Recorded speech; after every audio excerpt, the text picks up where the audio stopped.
Good evening, everybody. Welcome to our Tuesday night edition, Seeking Vibes podcast. I am your host this evening. I am Dale, and I'm so happy everybody can join us today.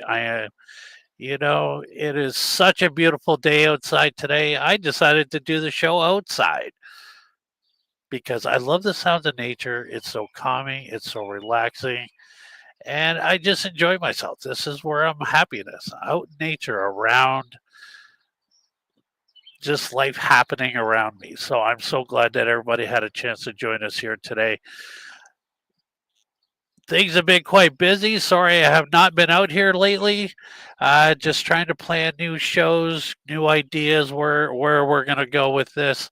And I appreciate everybody up till now. If you're new to the show, please hit subscribe button, hit the like button, share us out, get the word out. We are spreading positivity. We are making a difference in people's lives, and it is in the middle of mental health month this week. So we're going to be doing the next few shows after this. We will be really talking about mental health, men's mental health, the stigma about men not talking about their mental health, and just everything that goes along with that. And as soon as I get confirmation, I have a really big show planned for the last Tuesday of this month. But I will keep everybody on the line about that. It's all based around Mental Health Month and what mental health can do to people and how people act in different situations with mental health. And we're going to be talking about some scenarios, things that have been in the news lately about people who have suffered from mental health. But, anyways, that is a wholly different show. I've got a fantastic lady coming your way right now. I met this lovely lady a few years ago, right here at a local wellness event. We had the opportunity, with the Paranormal Voice, Michael, John, and myself, to be invited to do this amazing event. And we got to meet some pretty amazing people. Uh, so, and this is one of those people. And like I said, this is why we love going out, doing these shows, meeting new people, because you never know who you're going to meet, who comes into your life. Because I always say that people don't come into your life by accident. They come into your life because that's what the universe wants you or needs right now, and it might be somebody who might not be in your life for a long time. They might just come in to teach you a few lessons and then once again gone off like the wind. But there's just certain people that you meet, and for some reason you cannot forget about them. They affected you in a way that you didn't realize until like well after the person has gone away for a while. But it is somebody that I've also kept friends with on Facebook, so I enjoyed watching her journey for the last few years. Her name is Stacy-Lyn Corlett. She is the CEO and founder of Soulful Wellness Solutions. She is an evolution coach, soul light, energetic, holistic wellness practitioner. We're going to talk about all of that. But right now, let's welcome this lovely lady to the show, the lovely Stacy-Lyn. How are you doing tonight, darling? I'm good, Dale. How are you? It's great to I'm doing fantastic. It's a beautiful day right here in Windsor. I love this is my favorite time of the year because it's not too hot, it's not too cold, but yet I can listen to the sounds of birds while we're doing this show today. So I'm going to be in my Zen place listening to you and to the rest of the world. And if anybody out there has any questions for Stacy-Lyn about what she's talking about, feel free to punch them in the side comments, and we will make sure that she will answer your questions live right here on the show. So we're going to kick things off right now. So, how is it that you got to where you are today? I know that's a big, long journey, but I mean, you know, as most of us that are on this path, uh, it like I guess the interest comes at an early age for most of us because of events that happen to us as young people. So let's just go back as far as you want and just explain like where did the journey begin? Okay, we can do that. It has been a very long journey. I have to say, when I look back, Dale, that since I was young, since I was a very little girl, I was always very connected to God and to spirit. I remember in kindergarten walking to school, singing songs about the birds, the bees, the animals, the trees, nature to God. Um, I remember just feeling that sense of peace whenever I went into that place. And there was always a lot of chaos around me when I was growing up. Um, and little did I know that I was the person who was going to be transmuting a lot of that dark energy. I only figured that out in the last few years, kind of what all of this has led to. Yeah, I went through some pretty traumatic experiences as a child, and I always feel that during those times, I was divinely protected. I was divinely led to solutions that a young child wouldn't normally be able to think of. So I had a little bit of sexual trauma when I was younger, but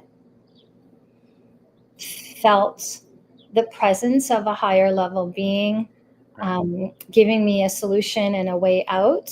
And because of that, it didn't go to the extreme that it could have. And I grew up in a very loving home, but my mother had a lot of mental health issues. And so as a young child, I found that I was always in that space of knowing what to do, knowing what to say, knowing who to call, even if it meant, climbing up on a chair and getting the phone and memorizing, my aunt's phone number to say my mom needed help.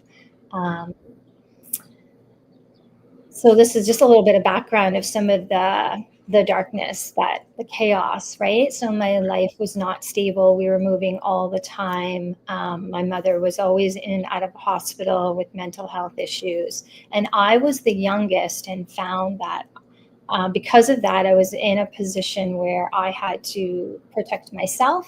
I had to become my own protector, and I had to become the protector of my mother and everybody else around me. And I feel like that's really the start of my journey. My mother was a very strong woman of faith. She always read us the Bible stories. We always watched the movies. So I feel like I got that nurturing from her, but I became the light for her. And she's passed away now, but I remember she always talked about that, how I was that source of light. Now, that was kind of my younger years. And then when I was in later grade school and into high school, I found I was on a search. Well, actually, when I was little, I remember, oh my goodness, we lived on Albert from the time I was 1 year old until maybe 5. And I was in kindergarten.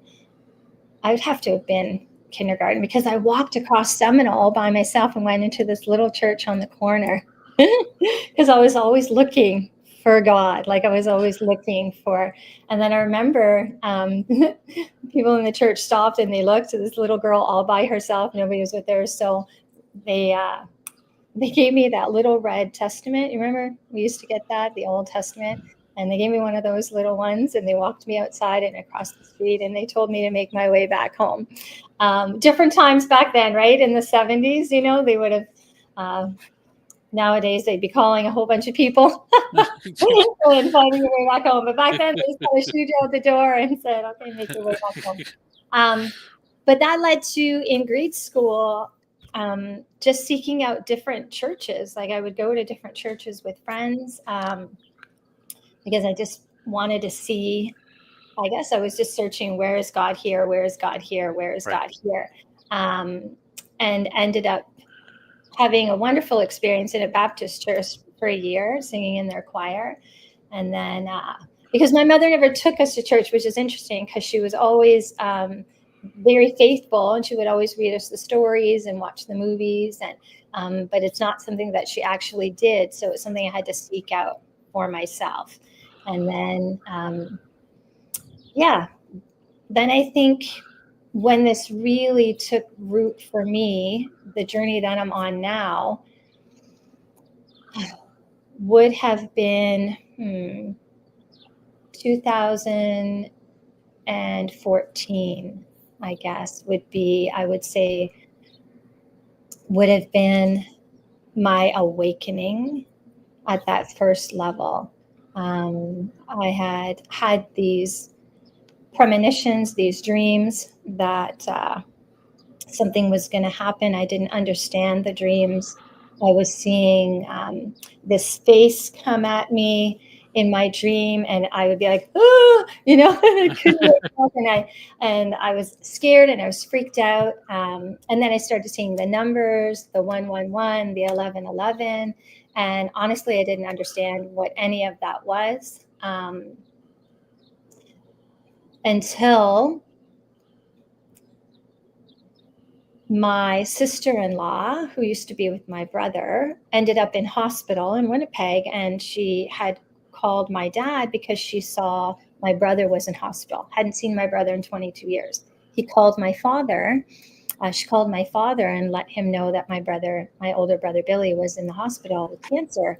And so my dad and I flew down there to be with him. And I'm sitting with my brother and I'm talking to him. I still don't see the connection between the dream and him. And then I just happened to say to him, he's trying to read something, he's struggling. I'm like, "Don't you wear glasses?" And he's like, "Yeah, I just get the ones from the drugstore, but I don't have any." And so I walked across the drugstore, brought him the glasses, put them on his face. And it was like, because that's exactly the face I had seen in Right. the dream coming at me. But I hadn't seen him in 22 years. And because of the cancer and his lifestyle, he didn't look anything. Right. And so I had that awareness that, oh my goodness, this is what the dream was trying to tell me. And then when I looked at the flights, the times for my flights were 111 and 1111. So it was very Wow. interesting. So all of these things started to open up at the same time that I went through a separation, a very traumatic separation, which I would say catapulted me into the dark months of the soul.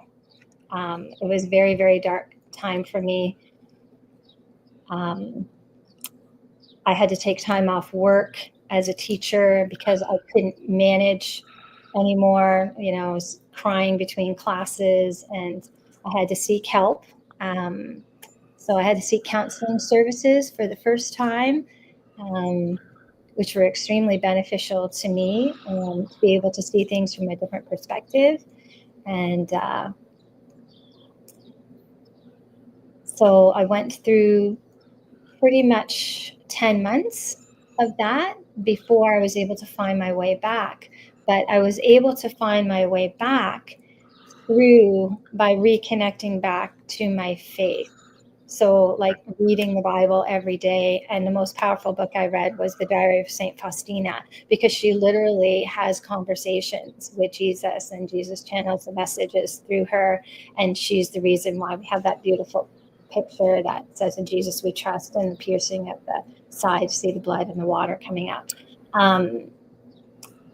And at that same time, I was thinking about going back to school to get my counseling in divinity, so I could be a spiritual counselor. So I was at Canterbury College doing a course on Christianity and spirituality, or science and Christianity. Yeah, science and Christianity, because I'm very analytical and I like to know how things work. So Right. I feel like that was a pivotal moment for me as well, because I don't consider myself to be religious. I Right. consider myself to be spiritual, Right. because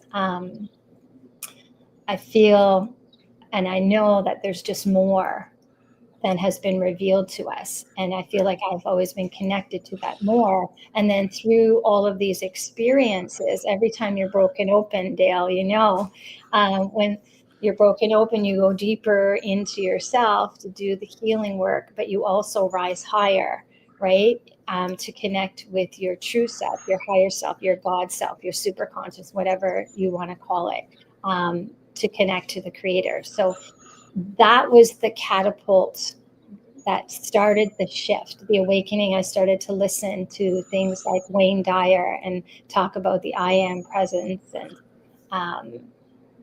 and Donald Walsh and the conversations with God. So I didn't accept it all at first, Dale. You got to know, like I started to dive into like the tarot and the card readings, and then it was like a rejection of it, right? So I was in this internal struggle with the awakening process. So yeah, I feel like it was this dynamic for several years. And then my husband and I ended up reconciling. But then in 2020, just at the start of COVID, we went through a separation and a divorce. And that was the catalyst for this massive awakening and the accelerated awakening, because that's what led me to energy healing. That's what led me to frequencies, binaural beats, meditation, working with my energy. And so all of the sudden, I feel like spirit knew, and by spirit, I mean God, because that's who I connect with, knew I would need these tools to help myself get through this. And it was the least likely of people that these suggestions came to me, like my sister-in-law was the one who said, hey, have you ever heard of Reiki? And, there's this beautiful lady, Brandy Rive, at Integrative Yoga and Healing out in near Bell River there. Okay. And she's like, I do yoga with her. And she's doing this Reiki. I think that would be good for you. And I'm like, what? Because I wouldn't have expected that, right? From my sister-in-law. And I was like, oh, and she's like, yeah, I'm going to send it to you. So she sent it to me, and then I checked it out. And then at that time, I was just online. Everybody was online during COVID and on Facebook, something I never usually went on. And then I started seeing ads for Mind Valley. I don't know if you've ever heard of Mind Valley, but Mind Valley I've had heard of it. Yeah, platform for personal development and growth, and that's where I started the Jeffrey Allen course, which was all about your energy and your energy field. And I did all of this for myself because the other thing that is important to know about me is that since I was a young child, I was always extremely very ill. So I always had issues with bronchitis and pneumonia, and I was sick all of the time. And as I got older, that translated into being diagnosed with lupus and fibromyalgia and just struggling my body with my body. It was like my body was always fighting me. So this energy healing was very appealing to me because I wanted to use it to heal myself. Physically, mentally, emotionally, spiritually. But when I started the Reiki was like a gateway. It was like opened a door. It's like a little key got unlocked. And then all of a sudden, when I committed myself to that path, then I was connecting higher and higher to higher energies and bringing in more frequencies. And I work very closely with Archangel Michael, Archangel Raphael, Archangel Gabriel, Archangel Uriel, Archangel Metatron, Archangel Sandalphon, Archangel Shaman. Like, there's so many beautiful beings of light. With Yeshua, with Mother Mary, with Mary Magdalene, right? And these are the beautiful beings of light that I bring in. I also work with beautiful beings of light in the galactic and the cosmic realm, because the more I commit myself to the path, the more I'm able to connect with deeper aspects of myself and my soul, and all of the connections that my soul has made through its many lifetimes. So yes, I am spiritual, and I go to church and I believe in Jesus, I believe in God, but I have an expanded view of Right. my beliefs, which allow for, I guess, the truth of who I am and the Christ consciousness and the light that I hold, and helping bringing people back to the Right. truth of who they are. So I'm very much about Christ consciousness, unity consciousness, and helping people connect in with themselves on that deep soul level, so that they can recognize that they have a beautiful light within Right. them still. And we all have that special mission, that purpose, and to be able to connect with that inner light, connect with your I am presence, to be able to understand that you are the creator's creation, individualized as you, and you are so powerful and you are so worthy and you are enough. That has been a huge part of my journey. That's kind of how I got here. It was all born through pain that I was able to sit in, that I was able to invite to have coffee with me, to go for a walk and talk in the forest, to go for a walk and talk with me and God in the forest, to talk to my emotions and see what they were trying to tell me, talk to my body to see what it was trying to tell me about my emotions, about my mindsets, about my beliefs, so I could alchemize all of that, gain the wisdom, and then move forward and move higher. So this is where I am in my journey. I mean, there's so many more details here. It's hard to tell like a whole life story. Yeah. But I feel that, especially over the past 4.5, 5 years, this is where I've concentrated most of my ascension, Right. and my healing is within the dark night of the soul, within the darker emotions, the shadow self, and acknowledging and coming to accepting those aspects of me, and looking at what lessons they're here to teach me, so that I can alchemize them, which means I'm going to find the light. I'm going to use the energy of those lower emotions, of those traumatic experiences that have been stored in my body, to alchemize that, to receive the lesson, the wisdom, the knowledge for my soul's evolution, so then I can take that out and I can help other people with it, which is what a lot of my writing and my posts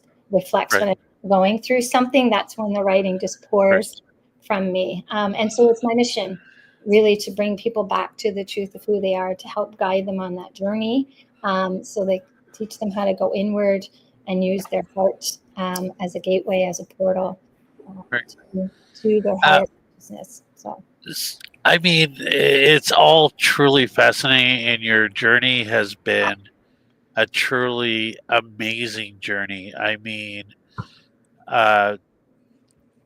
for a lot of people, even people that have suffered sexual abuse, always have a hard time forgiving themselves or pushing past all that. And you've done that tenfold. You've never, it sounds like you've never held yourself as a person of you were a victim, but most people in those circumstances, they remain the victim forever because they always feel like they've always did something wrong to bring it on them.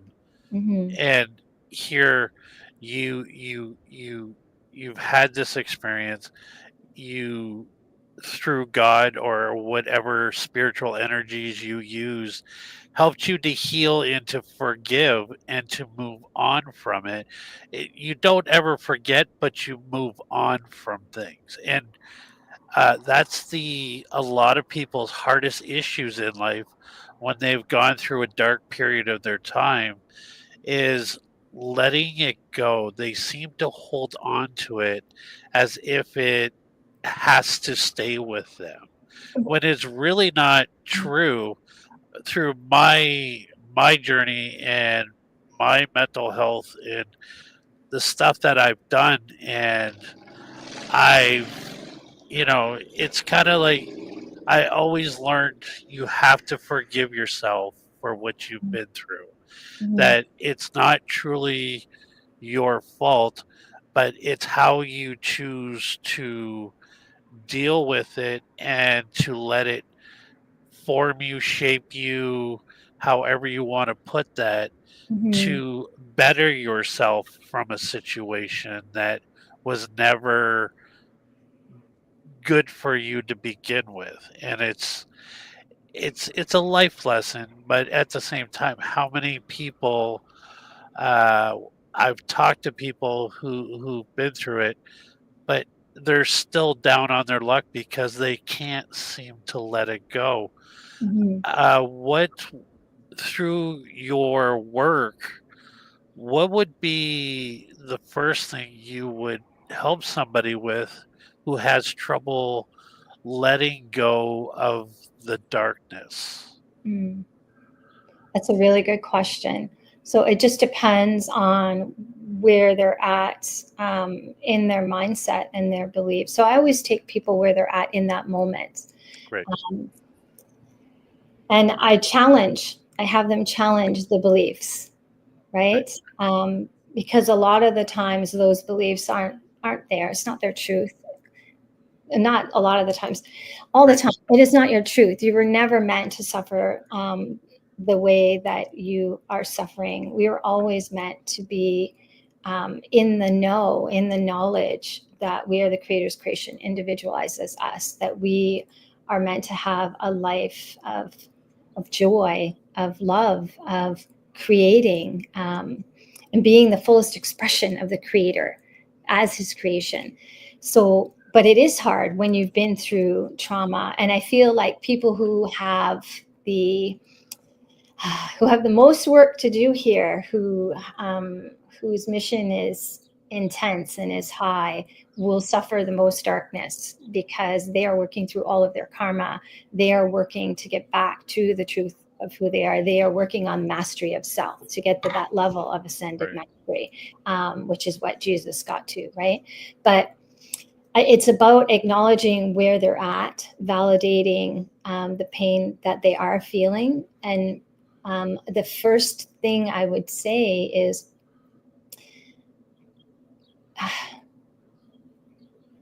instead of pushing all of those emotions away and rejecting them, we have to bring them a little bit closer. We right, have to befriend them because they are a part of us and they're here to tell us something, to share a deep inner wisdom with us. Um, I don't, I'm not a psychologist. I'm right, not a therapist. I'm a coach. right, Um, and I'm working on becoming more trauma informed. So if somebody goes beyond my level, like I right, know that I have to refer them out. right, But and I let clients know that right from the beginning. I will right, work with you where you're at. But if at any point I find that it crosses the boundary of my role as coach, then I will refer you out, or they'll work right, in conjunction with a therapist, a psychologist, or right, and me. But it's really about getting them to be able to sit in their emotions to come back, because a lot of times people who've gone through trauma or they've been in a lot of darkness, they're not even in their body, Dale. They don't want to be in their body because their body, when you come into your body, when you ground, everybody talks about grounding, like, oh, let's ground, let's ground. That's wonderful. Grounding is good. But if you've been through painful experiences, grounding means coming back into your body to feel all of that. And so people need to be more conscious and aware of that too. When you're right, asking somebody to ground, you need to make sure that you can support them with whatever is coming up. right, So teaching them how to ground back into their body and to slowly um, get familiar with feeling their emotions. So I wouldn't necessarily start with the most traumatic thing, right, right? Start with something that's bothering them right now, that's on an easier level where we can create some safety with the process. right, And then going inward and challenging the beliefs that they're having, um, to look for evidence in their life to see if that's true. Um, Really trying to get to the core root right? Asking the eternal why and what else to dig deeper and dig deeper to get to the core roots. So you can get to the underlying message in their subconscious, which is, at the time of an event, when we don't process that emotion, we create meaning from it though. And somehow we have an underlying belief. One of my underlying beliefs when I was little, because of the incident that happened to me with my mom's brother. And then I feel my parents being divorced, right? And then not having my father around a lot. And then my mother going through her mental health issues. So her not being present a lot. There was a lot of abandonment for me. There was a lot of not feeling worthy of being chosen, of being thought. So those are the underlying beliefs that have played out in my life. And they came right into my marriage without me even knowing it. Do you know what I mean? Yeah. So sabotaging that relationship. Self-sabotaging. I'm famous for that. Because you don't know, because you're acting unconsciously from your unhealed wounds. And so you're recreating situations from your childhood based on the patterns of thought, right? So just getting people to recognize what is the underlying script so that you can challenge it. And if it's not true, then let's get rid of it. And then let's anchor in an empowering belief. But I do this not just through coaching, because I am an energetic healer. So I work, I'm a multidimensional master of light healer. I work with the pureness of diamond white light, energy of unconditional love, enlightenment, and transcendence. I work with the cosmic heart energy. I work with galactic energies. I work directly with the God energy. I'm constantly bringing that in for myself every day. I work with Gaian energies and the grids and all of that. So, and beautiful angelic beings, right? Violet flame, and like there's so many different energies that I work with. And I also do light language, which is a form of healing because it's a frequency healing. So I bring all of that when I'm working with a client, and I use my singing bowls, and so I'm able to help them unlock things on an energetic level, on their physical, mental, emotional, or spiritual, and even soul level. As we're doing the work, I might even bring them back to that moment in time. I might bring them back on an inner child journey, but I'm able to hold a whole different container because of the energetic work that I do. I'm also certified in Spinal Energetics Level 1.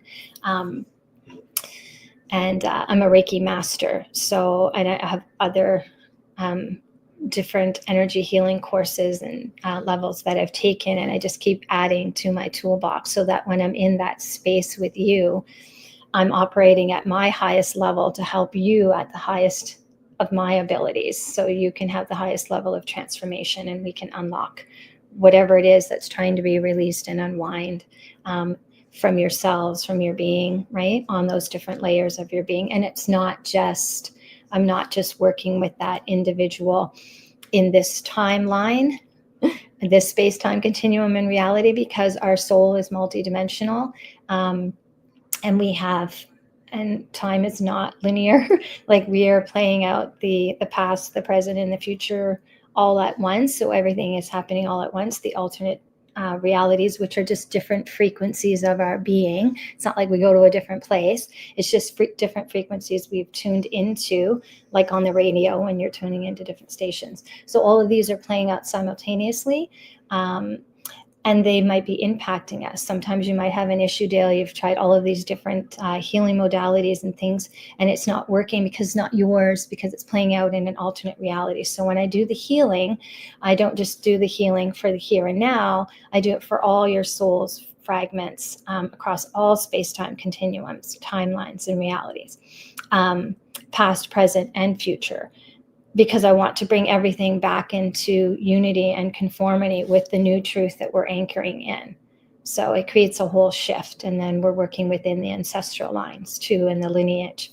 So, yeah. So I don't think I maybe went on a little bit of tangent there, but yeah, it just depends on where the person is. And I'm helping to walk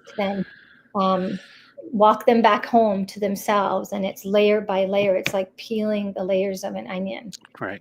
And going deeper and deeper. Now, you said a few things that are quite interesting to me. Uh, how people hold on to things, but maybe in their mind, they can make themselves believe, like, okay, it's not a big deal anymore. I've let it go. But in the real, like you said, stuff that happened to you before ended up coming into your marriage because of something that happened before. And how in self sabotage. And I mean, how many of us have been in relationships, abusive relationships, and maybe not just the physical kind, we're talking mental abuse and other ways of abuse, like just doesn't have to be, but when you get into a new relationship, how much of that energy comes with you into the new relationship, and that's where you get into self-sabotaging because the person might have said something that might just be acting a different way, and then all of a sudden your mind goes wild and you're automatically assuming that this is what this person's doing, and Mhm. it might be the furthest from the truth, but in your mind, because it's already happened to you and they can't understand it, like uh Mhm. for me, I guess having former partners not truly understanding what it is to live with mental illness, to deal with a mental illness, but also to me, because of the gifts that I have, being a sensitive and an empath and all that, like, really, I soak in a lot of energies that go around me, and people don't realize, Mhm. like, sometimes I can just, okay, this is not mine, this is not meant for me, and I let it go. But there's other ways in certain situations that I have a hard time letting it go because I'm trying to process it to figure out a way to fix it. But Mm. I know I can't fix the world. Right. As somebody like me who would love to snap their fingers and fix the world, it just doesn't happen because some people just cannot be fixed no matter what you do. Uh, but it's just so a lot of that really resonates with me in how people bring things from one tragedy into something, but then it ends up hindering it because you really didn't deal with it in the first place. Right. You just kind of, but we learn. This is the learning aspect of humans. We are humans. We need that human knowledge. We all thirst for different types of knowledge, but for people who've been through traumatic experiences, they don't know how to let things go, but try to figure out how to deal with them and Mhm. move on. But at the same time, they need to learn how not to bring them into a present situation so that you don't self sabotage, I guess. Right. I can speak to this. So I have a lot of things I want to say. Uh, Go. It is all yours. okay.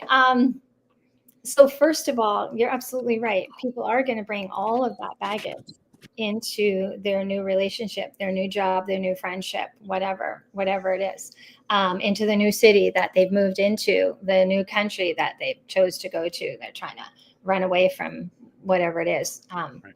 Because if you're not aware of it, if you are not consciously aware of the underlying scripts, the mindsets, the beliefs that are driving the bus, you're going to keep acting from that place of those unhealed wounds. So the first thing is to start to waken up to what's happening, like acknowledging and doing the inner work, going deeper. And you see a lot of people, and COVID was a catalyst for this because we were all locked in, and we didn't have the outlets that we didn't. So people really had to sit with themselves. They had to be with themselves, and many people found they didn't like that, because right, because you're sitting with emotions and you have less ways to distract yourself, to bypass all of that inner work and just keep moving forward as if it's not true.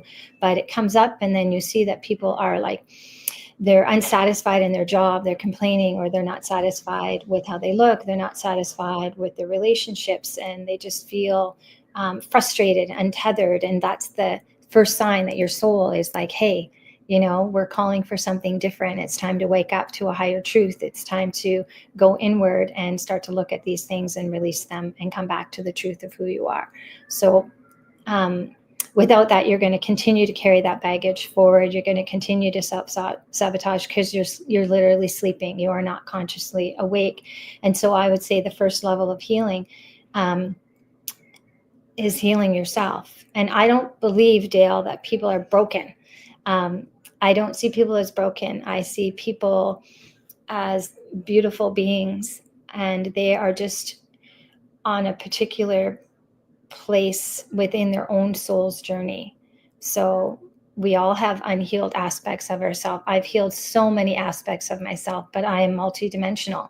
So I could heal abandonment at this level, and this level, but man, it's still down here and it's up here. And you know what I mean? So it's a continuous thing that I'm working on.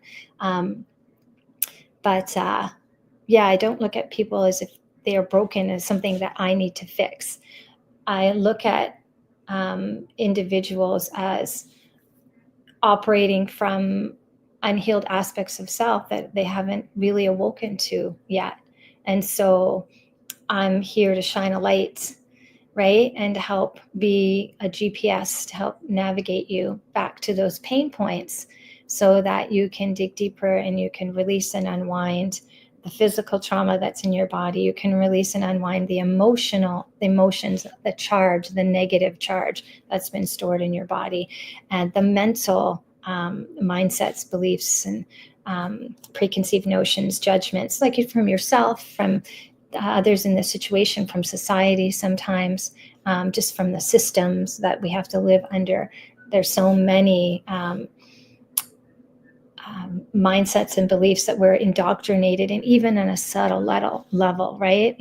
Boys, you can't cry, you gotta be strong, you can't be this, you can't show any aspect because you're weak, and girls have to be a certain way. And when I was little, it was like children were seen and not heard, and all kinds of so many toxic beliefs. But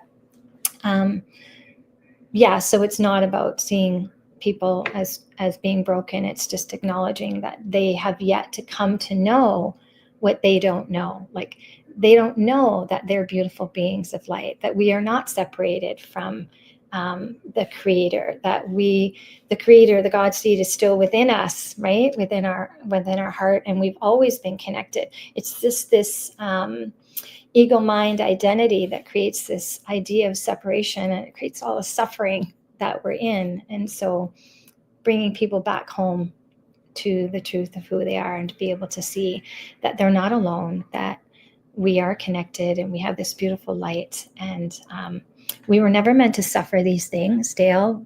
That was never meant to be our reality.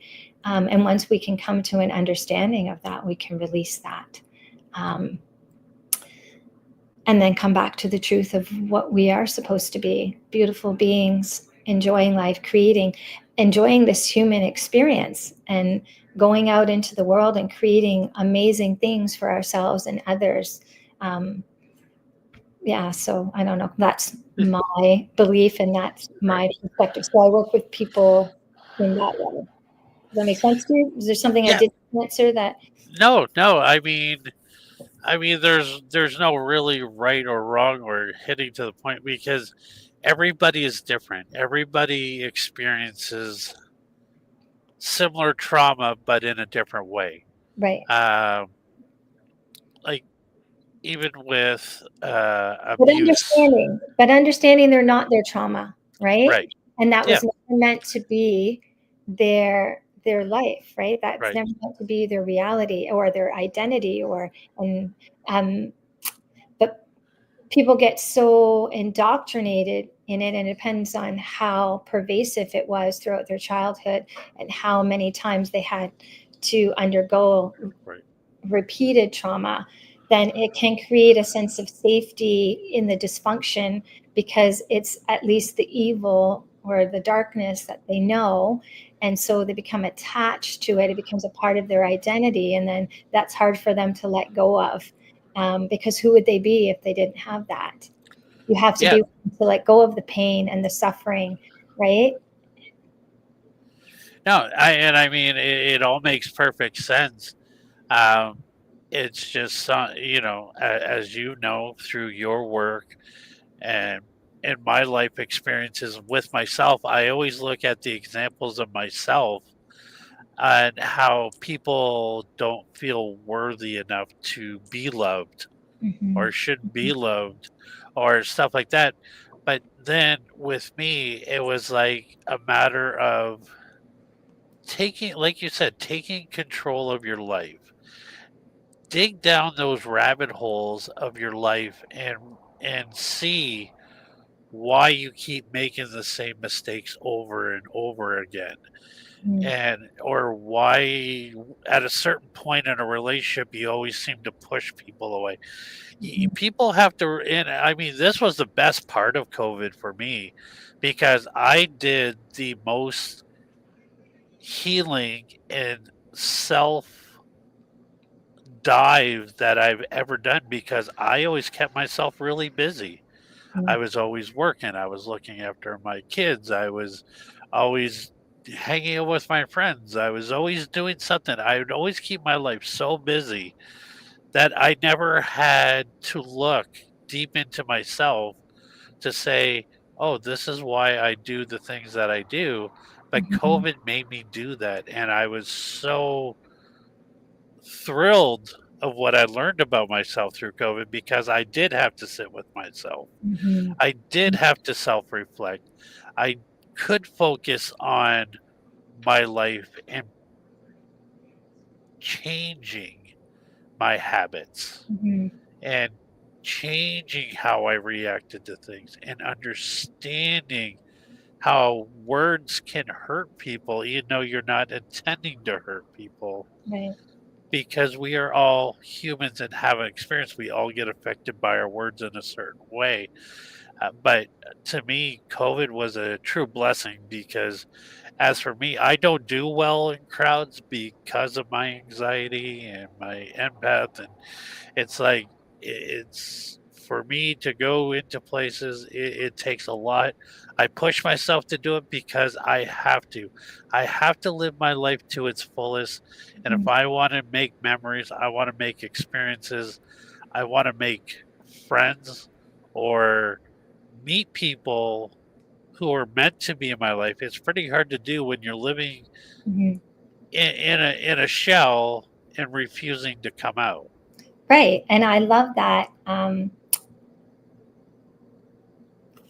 It's the acknowledging of the discomfort and the fear and the or whatever lower emotion is coming up, and saying, yeah, okay, I see you, I hear you, you're here, I honor that that's what I'm feeling in this moment, but this is not going to be my reality, and I choose to move past this or move through this. There was something that you were saying, so I wanted to talk about the whole idea of when we do our healing, it is necessary for us to go inward. It is necessary for most people will kind of start isolating a little bit, and they won't be engaging with their friends. To a point, that is necessary, because you're going inward, you're doing the deep dive, and that is a real deep personal space. You're going into with your higher God self. You're going into, I believe, with the energy of creator, because you're coming back to the truth of who you are. That cannot be done when you are distracted by everyone else and everything else. But once you get to a certain level of your healing, you can only take it so far by yourself, because we were meant to be in relationship and to heal through relationship. And this is how we expand and how we grow, by coming into relationship with ourselves, so then we can come into relationship with others. And so when we move into a relationship, it's a real test of how much growth you have done And are you committed to staying on the path? Are you going to use all of the things and tools that you've learned about yourself? You're going to be able to be the observer and pull yourself out of the situation and look at it from a higher perspective, seek a higher perspective. Or you can continue with your spiritual tools if you're doing meditation or journaling or your creative outlets or whatever it is, walks in nature that you do to ground and center and connect back with the truth of who you are, so that you can come from that strength and of that inner knowing. When these triggers come up in relationship, and are you with somebody who is also as consciously awake as you are, so that you can do this together, and so you can call each other out on the triggers, like maybe we're having a conversation and I say something that triggers you, and it triggers a pain point, and you're right back in that situation. And so you're not with me now. You're like reacting from back there because that's an unhealed wound. And so you're projecting all of that onto me. Right. Yeah. What is going on, Dale? Like, I have no idea. But if I'm consciously aware and awakened, because I've committed to taking responsibility for myself as an adult and doing the work, then I can say, hey, like, what's going on here, Dale? I'm not going to see it I'm as an attack on me, or like, I'm not going to be coming at it from my wounds and then push it back on you, and then you push it back on me, and we're in this fight, and we got the ring, we're in the rings, we start putting the gloves on. It's not like that. I'm going to come from a place of compassion. I'm going to come from a higher perspective. I'm going to be able to pull myself out of the situation, be the observer, and look at my friend Dale and say, hey, like, what's really going on here? And then hopefully you'll be able to see kind of, well, oh geez, Stacy, and this isn't even about you. I'm sorry, this is about this. And then once you get to that place, you can acknowledge, oh my God, now I have to do some work. And then you'll go and do some inner work on that. But I got to tell you, the relationships I've been in the past few years have really been like, after my divorce, like a catalyst for like really deep inner growth, and on such an accelerated, it's like one relationship, I learned a whole lifetime of lessons in 1 year, and it was so painful. But I feel like I just went because I was willing to learn them, because I was willing to come back to sit with my emotions, to come back to love, to come back to the truth that I know, to come back to a higher perspective, to know that it's not always going to be this way, looking for the inner wisdom, looking for the knowledge, to be able to move forward. And then even just recently, these past, almost this past year, but more in a more amplified way, especially since Christmas, really working on self-love and that worthiness.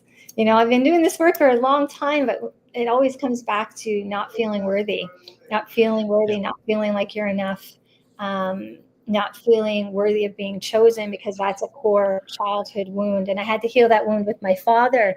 I had to heal it with my mother, who passed away. They don't need to be here for you to do healing work. You can do that energetically. But I've done so much work on that, of choosing myself.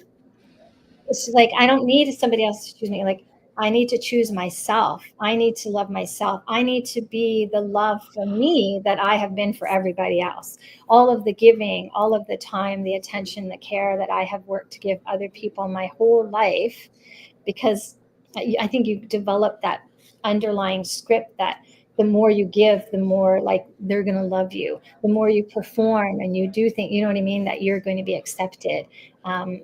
When you have those abandonment wounds or those worthiness wounds, right, that tends to translate into those types of mindsets, which translates into those types of behaviors. And then you're always working from a depleted cup. You're giving and giving and giving, and you're getting crumbs in return. So this was my reality, and it kept repeating itself in different situations and relationships. But I've really worked to come back to this place of self-love. And I'm going to tell you, when you do, you start to attract, like when you've really gone deep enough to do the healing, you start to attract all of the things that you are, like Right. in a good way. Because I mean, we're always attracting what we are, right? Right. The frequency that we're putting out, but attracting the love and the abundance in all the different ways, in your friendships, in your business relationships, or opportunities, even just in clients that are coming to me, or testimonials. And even like in a beautiful love relationship, right? And then suddenly you're faced with people mirroring back to you the love that you are, your worthiness, so they're mirroring back the higher level things that you've been calling in, that you've been working on, because you're continuously looking at situations and you're honing your radar, your bullshit radar or whatever, or like, this person thought for me, their intentions towards me are not good, and then Right. I don't need to please them anymore. I'm not here to be a people pleaser and suffer myself so that I can make you happy. It's like, no, I'm willing to release those. And every time you choose yourself, you come up another level. You go deeper into a level of self-love, and you come up another level in your ascension. So what's happened for me is now I have this beautiful man in my life who is reflecting back to me all of the love that I am, the worthiness. And that is hard. Like, that is it. I find myself armoring up. So, and I find the shields going up, and then I have to do that, and I have to bring it down, and I have to come back to a place of safety within myself, acknowledging the truth. I'm worthy of this, right? I'm worthy of all of these good things. So even when we're on the rise and we're doing good, and good things are being reflected back to us, like even this podcast that you want to be on, my first thing was like, I said yes, but the last couple of days, you're like, you can post this anywhere, and I'm like, oh my God, people are going to see me. And so initially I went right back into, Right. am I worthy of being seen? Am I right? And then it was Right. like, I had like, okay, Stacy-Lyn. And then I had to work through that. Right. But yeah, so it's just a beautiful process. And I find I'm grateful for all of the experiences that I've had, the good experiences, the not so good, the Right. painful, because they've all helped my soul learn lessons that it needed to learn. And because of it, I'm able to love more. I can love deeper. Like, the one thing that I've learned through all of the darkest experiences, the ones that have me crying on the floor for months, 5-6 hours a day, and I had to go get antidepressants and anxiety medicine from the doctor, because I didn't think I would be alive if I didn't. I like, you've hit a point and you can't manage it yourself. Those experiences just show me the capacity to which I'm able to love even more. So for me, the resilience is bringing everything back to love, bringing it back to love, because that's the only truth I know. Right. And I have to say that I feel like I was born with that truth. My mother forged that truth, because even through all of her suffering, she was the most loving being. My father, who is still alive in the other room, he is the most loving being, like, so for me, that's all there is. Right. I have to always bring it back to love. Even if I don't want you in my life anymore and I have that Right. boundary, I still need to bring it back to love. And that starts with Right. love of self, Right. forgiving myself for being in a situation, for staying in a situation, for lying, for betraying, and abandoning myself, Right. which has been some of the biggest lessons over the past few years. We talk about other people abandoning us, but the worst abandonment is the one that we give to ourselves. Right. When we lie about what it is we're really feeling, or how comfortable we are with something, or we create a story based on what it is we'd like it to be, instead of seeing it for the truth of how it's showing up, even if the other person is trying to tell you their truth, you know what I mean? And you have this belief and you're just projecting it, and so you're creating this whole story, not allowing yourself to see the truth, because Right. that would mean you would have to walk away from that situation, and then Right. that would mean, oh my God, they're just validating that I'm not worthy of being chosen. See how the Right. inner room is like, so I had been in that situation for almost a year, and then Wow. had to spend this past year looking back at the layers of it and realizing, oh my goodness, this is what was happening. Right. This was the pattern, the cycle, the belief. And then, so one of the other things I'm very passionate about, this why I do what I do, is helping women, especially, but it doesn't have to just be women. I work with all creation, to stop lying to themselves, to stop betraying themselves, right? But to honor and value the truth of what they're feeling, even if it's uncomfortable.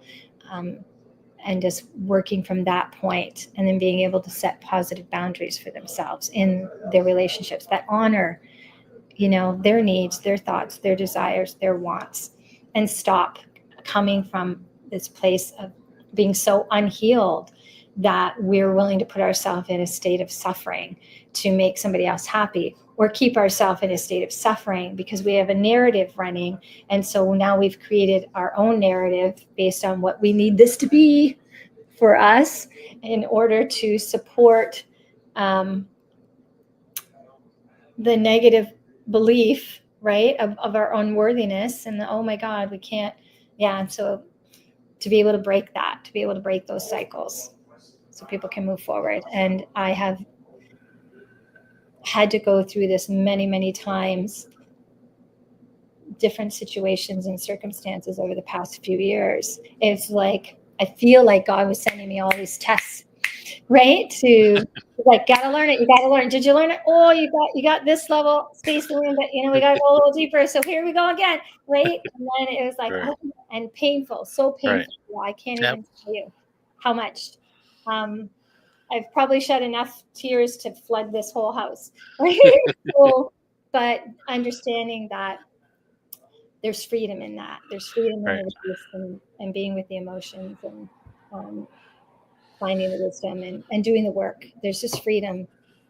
So Absolutely. And I mean, it is put the work in on yourself. And I always say that everybody is worth it to work on themselves, to understand why the universe puts certain challenges in our way, to help us learn from every situation of life, because we are just those kinds of beings. We need knowledge. We need to know how to react to situations. If you've never had a single person die in your life, God bless you. But in reality, death is just a way of us reflecting on how we can deal with that loss and stuff like that. I truly appreciate, like, this whole hour has been totally mind opening. I'm sure our listeners learned a lot from you. I'm going to give you this opportunity right now to plug your business. okay. What do you have going on? How do people get a hold of you? And any last minute words you wish to share with the audience? Okay. So my business is Soulful Wellness Solutions. I am a soul evolution coach and healer. The work I do is at the soul level. I'm very passionate about spinal energetics. I went to Australia to be certified in spinal energetics by Dr. Sarah Jane. I love it because it works with the nervous system to release and unwind trauma from the body, from the physical, mental, spiritual, and emotional body. And a lot of the times you don't have to revisit the actual event to have it to release. I mean, sometimes things will come up, but it also works on higher levels. So I've had clients who have just been transformed and they're like reaching higher levels of consciousness. So it's working physical, mental, spiritual, and emotional. And it just depends on where you're at, from healing to healing. The energy always goes where it needs to for your own soul's evolution. I also do soul light energetics because in my journey, I was given the gift of light language when I was doing work with the Pleiadians early on in that first year. And that came through. And so that's a soul language. So it's sounds, it's not anything that the human mind can understand. Its frequencies, its tones, and it's a form of sound healing that works to create resonance with pain point within your being. And then when the resonance is created, it allows it to release. But it also works as a portal, keys and codes to help people on their ascension journey. And I've found that I attract a lot of women who um, are supposed to step into sacred leadership. And so it kind of unlocks that journey for them so they can grow in that sacred leadership for whatever their mission is here, on how they're meant to help the collective and serve humanity. And I do the drumming with the light language as well, and that's very powerful. So it's another form of sound healing with the vocal alchemy, which is the light language. So there's different things that I offer. I do guided healing meditations.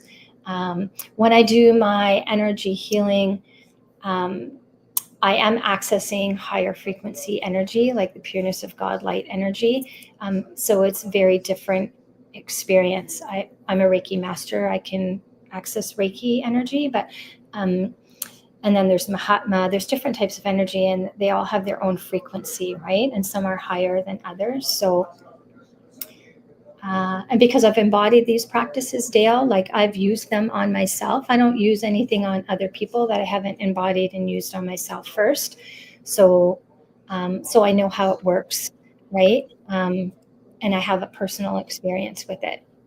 So yeah, there's just a lot of different healing modalities. But the thing I love to do the most is coaching. And I have my Alchemy of You coaching program, which is a hybrid coaching program. So it's coaching with the healing, because I know when we're working through things on a mental level and we're talking things out, we get to a point where it's like we're not making progress. And that's because energetically things are stuck. And so then we do the energy practices with the coaching. So it's always beautifully integrated with guided healing meditations or exercises I bring you on and bring you through to help activate and release and unwind those things, to help you receive any keys or codes or things that you need for the next level of your journey. And then we go back into more coaching and then the healing. And so it's all just moving. And that's what I'm really passionate about, doing the coaching and the healing, because we are multidimensional, and it's not just one thing that's going to give us that breakthrough that we're looking for. So we have to be able to work within all the different layers of our being. So yes, you can reach me on Facebook. I have my business page, which is Soulful Wellness Solutions. You can message me on Messenger there. You can message me on Stacy Corlett for my Facebook, or my website is soulfulwellnesssolutions.com. So I see it's running underneath here. So hopefully you can see that. So you can reach out to me there. There's a contact page where you can reach out to me through that. And my email would be the same, Stacy-Lyn Corlett at soulfulwellnesssolutions.com. So lots of different ways that you can reach out if you're interested. I do remote distance healings as well. Like I do stuff via Zoom, so we can be video and live. So you don't have to be physically present with me. Energy doesn't know the difference between time and space. It's just as powerful, whether if you're here and I can touch you or I'm touching you energetically, it doesn't matter. I'm always touching energetically, right? I'm working within your field just because you're not physically with me in the same room.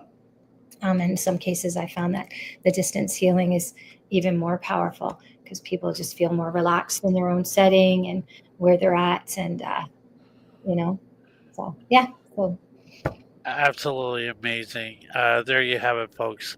The lovely Stacy-Lyn Corlett. Please, if you're interested in any of the programs or any of the services she has to offer, you just need to reach out and talk to somebody. She is absolutely amazing. Her vibration is absolutely darling. I mean, I know from the moment I met her, you just feel that connection with certain people in your life.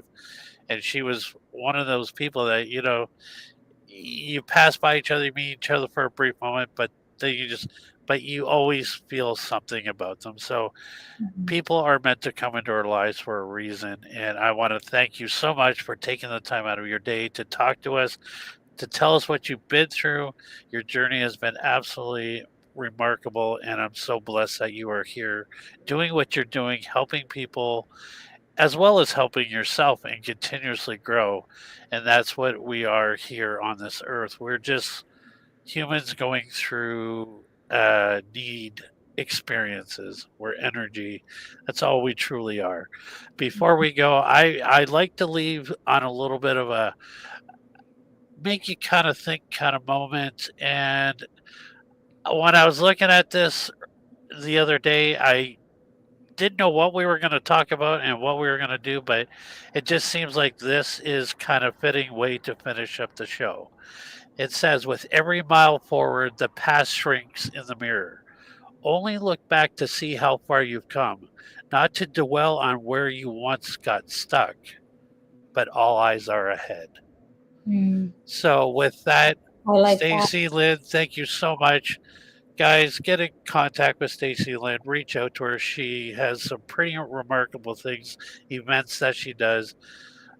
Visit her, see what she's up to, and you know what? Really get in touch with yourself, because the only person that can truly make you happy in this world is yourself. Nobody can make you happy. Money doesn't make you happy. Relationships don't make you happy. You have to make yourself happy. Mhm. All that stuff is great stuff to have in your life, but as long as it's a pure, honest, and growing relationship, never let anybody hold you back. That's going to do it for me. Thank you guys so much. Tune in next Tuesday as we are going to dive even more into Mental Health Month and other ways, and breaking the stigma of people talking about mental health, and why men should not be ashamed to talk about their mental health. And in the meantime, in between time, I always like to tell everybody, you do matter, I do love you, and I thank you for watching. Have a good evening. Thank you.